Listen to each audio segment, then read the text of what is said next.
အားလုံးပဲမင်္ဂလာပါဒီနေ့တော့ဒီ 3 မှာရှိတဲ့ page တွေကိုအသုံးပြုပြီးတော့ down x ကိုရှာတဲ့ geometry poster လေးကိုတွက်ကြည့်ရအောင် page တွေကတော့ down ABC 30 degree ရှိပါတယ် down ACB 15 degree ရှိပါတယ် BD ဆိုတဲ့အနာနဲ့ DC ဆိုတဲ့အနာညီပါတယ်ဒီ page တွေကိုသုံးပြီးတော့ x ကိုရှာကြည့်ရအောင်ဒီပုံကတော့အကျိုးကျဆွဲထားတဲ့ပုံမဟုတ်ပါဘူးအရင်ဆုံး poster ကိုမတွက်ခင်ပါဆိုရင်30 60 90 triangle property အကြောင်းကိုအရင်ဆုံးပြောပြပါမယ်။ triangle တစ်ခုရဲ့အတွင်းတောင်တွေက30 60 90 degree ဖြစ်တဲ့ဆိုရင်တော့ဒီ triangle မှာရှိတဲ့တောင်တွေရဲ့မျက်နှာချင်းဆိုင်အနာရဲ့အကျိုးက 1:2 √3:2 ဖြစ်ပါတယ်။ဒီအပြောင်နဲ့ဆွဲထားတဲ့ triangle မှာဆိုရင်တောင် A 30 degree တောင် B 60 degree တောင် C 90 degree ဖြစ်တဲ့အတွက်ကြောင့်မလို့သူတို့ရဲ့မျက်နှာချင်းဆိုင်အနာတွေဖြစ်တဲ့ A အချိုး B အချိုး C က 1:2 √3:2 ဖြစ်ပါတယ်ဒီတော့ဒီပုံကိုတွက်ဖို့ဒီပုံကိုရှင်းဖို့အတွက်ဆိုရင်အရင်ဆုံးဖြည့်ဆွတ်အနာတွေကိုဆွဲဖို့လိုအပ်ပါတယ်ပထမဆုံး BA ဆိုတဲ့မြင်ကိုဆက်ဆွဲပါတယ် C ဆိုတဲ့အမှတ်ကနေပြီးတော့ BA မြင်ပေါ်ကိုတောင်းပန်ချအောင်လို့မြင်တစ်ချောင်းထပ်ဆွဲတယ်ဒီနှစ်ချောင်းစုံတဲ့အမှတ်ကိုတော့ E ဆိုပြီးတော့သတ်မှတ်ပါတယ်အခုအပြန်အောင် triangle ကိုကြည့်ကြရအောင်အပြန်အောင် triangle က triangle BCE ဖြစ်ပါတယ်triangle BCE မှာဆိုရင်အတွင်းတောင်သုံးခုဖြစ်တဲ့တောင် CBE နဲ့တောင် BEC တောင် BCE သုံးခုပေါင်းလက်က180 degree ဖြစ်ပါတယ်။ပေးချက်အရာတောင် CBE က30 degree ဖြစ်တဲ့အတွက်ကြောင့်မလို့တောင် BEC ကလည်း90 degree ဖြစ်ပါတယ်။တောင်မှန်ကြောင်ဆွဲထားတဲ့တောင်ဖြစ်ပါတယ်။ဒီကတစ်ဆင့်တွက်လိုက်တဲ့အခါမှာဆိုရင်တောင် BCE က60 degree ရပါတယ်။ဒီတော့ဒီ triangle BCE က30 60 90တောင်းနေရှိတဲ့ triangle တစ်ခုဖြစ်ပါတယ်30 60 90 triangle ရဲ့အနားရဲ့အချိုးကတော့ 1:2 √3:2 ဖြစ်ပါတယ်အဲဒီမှာ30 degree နဲ့မျက်နှာချင်းဆိုင်အနားဖြစ်တဲ့ CE နဲ့90 degree နဲ့မျက်နှာချင်းဆိုင်အနားဖြစ်တဲ့ BC ရဲ့အနားရဲ့အချိုးက 1:2 ဖြစ်ပါတယ်ဒါကြောင့် CE ဆိုတာက BC ရဲ့တစ်ဝက်နဲ့ညီပါတယ်ပြီးကြမှာဆိုရင် BD နဲ့ DC ညီပါတယ်ဒါကြောင့် BD ကို DC ကိုက BC ဆိုတဲ့အနာရဲ့တစ်ဝက်ဖြစ်ပါတယ်ဒါကြောင့် CE က BD DC ဒီအနာသုံးခုစလုံးကအတူပဲဖြစ်ပါတယ်ဒီပုံမှာဆိုရင်တောင် BCA နဲ့တောင် ACE နှစ်ခုပေါင်းကပုံတရားအတိုင်းတောင် BCE နဲ့ညီပါတယ်တောင် BCA က15တောင် BCE က60ဖြစ်တဲ့အတွက်ကြောင့်မလို့ကျန်တဲ့တောင်ဖြစ်တဲ့တောင် ACE က45 degree ဖြစ်ပါတယ်အခုဆက်ပြီးတော့နေအောင်ခြေထားတဲ့ triangle လေးကိုကြည့်ရအောင်အနီရောင် triangle လေးကတောင်မှန် triangle ဖြစ်ပါတယ်အတွင်းတောင်ပုံပုံပေါင်းကလည်း180ဖြစ်ပါတယ်တောင် ACE က45 degree ဖြစ်ပြီးကျန်တဲ့တောင်တစ်ခုဖြစ်တဲ့တောင် AEC က90 degree ဖြစ်တဲ့အတွက်ကြောင့်မလို့တွက်လိုက်တဲ့အခါမှာဆိုရင်တောင် CAE 45 degree ပဲရပါတယ်ဒီတော့တောင် CAE တောင် ACE နှစ်ခုတူတဲ့အတွက်ကြောင့်မလို့ဒီ triangle ကနှစ်နားညီ triangle ဖြစ်ပါတယ်ဒီတောင်နေနဲ့တက်ဆိုင်ရမျက်နှာချင်းဆိုင်အနာတွေတူပါတယ် CE နဲ့ AE ဆိုတဲ့အနာကလည်းအလျားတူပါပဲအခုဆက်ပြီးနောက်ထပ်ဖြည့်ဆွတ်မျက်နှာချောင်းဆွဲပါမယ်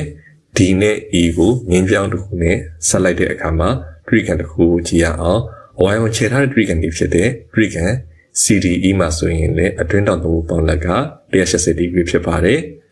ဒီမှာသိတဲ့တောင်တစ်ခုကတော့တောင် DCE က60 degree ဖြစ်တဲ့အတွက်ကြောင့်မလို့ကျန်တဲ့တောင်နှစ်ခုပေါင်းလက်က120 degree ဖြစ်ပါတယ်ဒီ triangle CDE ကလည်းနှစ်နားညီ triangle ဖြစ်တဲ့အတွက်ကြောင့်မလို့ကျန်တဲ့တောင်နှစ်တောင်ကလည်းညီပါတယ် CD နဲ့ CE ညီတယ်ဆိုတာကအရှေ့ပိုင်းမှာသက်သေပြပြီးသားဖြစ်တဲ့အတွက်ကြောင့်သူတို့နဲ့မျက်နှာချင်းဆိုင်အနာတွေဖြစ်တဲ့တောင် CED တောင် CDE နှစ်ခု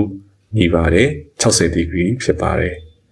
triangle မှာတောင်သုံးစလုံးက60 degree ဖြစ်တဲ့အတွက်ကြောင့်မလို့ဒီ triangle ကသုံးနားညီ triangle ဖြစ်ပါတယ်ဒါကြောင့်အခုအသစ်ဆွဲလိုက်တဲ့အနာတစ်ခုဖြစ်တဲ့ DE ဆိုတဲ့အနာကကျန်တဲ့အနာနှစ်ခုနဲ့ညီပါတယ်ဒီပုံထဲမှာဆိုရင်တောင် AED နဲ့တောင် DEC ပေါင်းလက်ကတောင် AEC နဲ့ညီပါတယ်တောင် DEC က60 degree တောင် AEC က90 degree ဖြစ်တဲ့အတွက်ကြောင့်မလို့တွက်လိုက်တဲ့အခါမှာတောင် AED က30 degree ရပါတယ် အခုဆက်ပြီးအဝိုင်းအောင်ခြေထားတဲ့ trigan လေးကိုကြည့်ရအောင်အဝိုင်းအောင်ခြေထားတဲ့ trigan လေးဖြစ်တဲ့ trigan ADE မှာဆိုရင် AE နဲ့ DE ဖြစ်တဲ့ညီတဲ့အတွက်ကြောင့်မလို့အဲ့ဒီ trigan ကနှစ်နားညီ trigan ဖြစ်ပါတယ်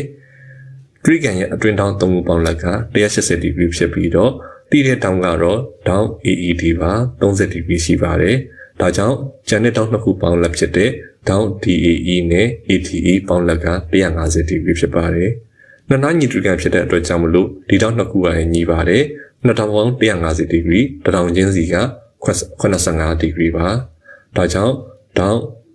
ADE က85 degree ရပါတယ်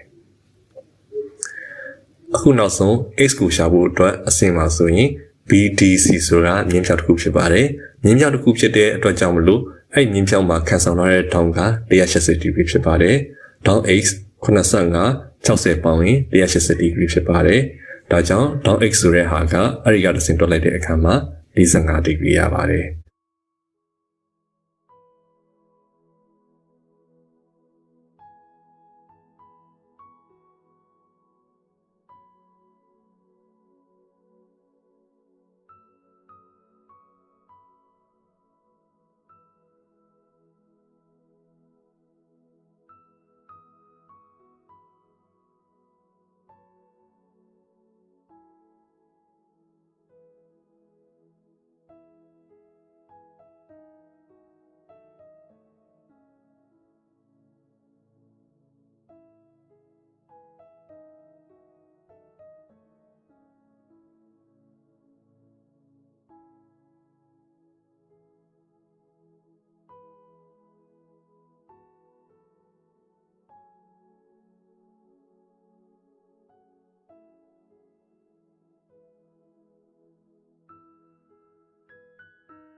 ဒီပုဒ်စာမှာပြီးထားတဲ့ check တွေကိုသုံးပြီးတော့ trigan ကိုဆွဲကြည့်ရင်လည်း x ကိုတိုင်းလို့ရသလားဆိုတော့ကြည့်ရအောင်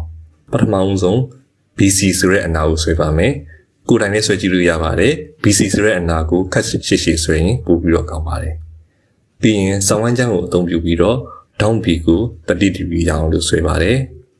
ပြီးရင် down C ကိုလည်း15 degree ရအောင်လို့ဆွဲပါတယ်ဆောင်းဝမ်းချမ်းကိုပဲသုံးပြီးတော့ဆွဲပါတယ်ဒီနှစ်ခုစုံတဲ့အမှတ်က A ဆိုတဲ့အမှတ်ပါပြီးရင်ပေတံကိုသုံးပြီးတော့ပဲဖြစ်ဖြစ် BC ဆိုတဲ့အနာကိုတဝက်ဝက်ပါတယ်ဝက်တဲ့အမှတ်က D ဆိုတဲ့အမှတ်ပါ A နဲ့ D ကိုဆက်ပါတယ်အခုဆက်ပြီးတော့ X ဆိုတဲ့တောင်ကိုစောင်းဝမ်းချမ်းကိုသုံးပြီးတော့ကြည့်ကြည့်လိုက်တဲ့အခါမှာဆိုရင်45 degree အတိအကျရပါတယ်အချိုးကျကျဆွဲပြီးတော့တိုင်းမယ်ဆိုရင်လေလိုချင်တဲ့အဖြေ45ကိုရပါတယ်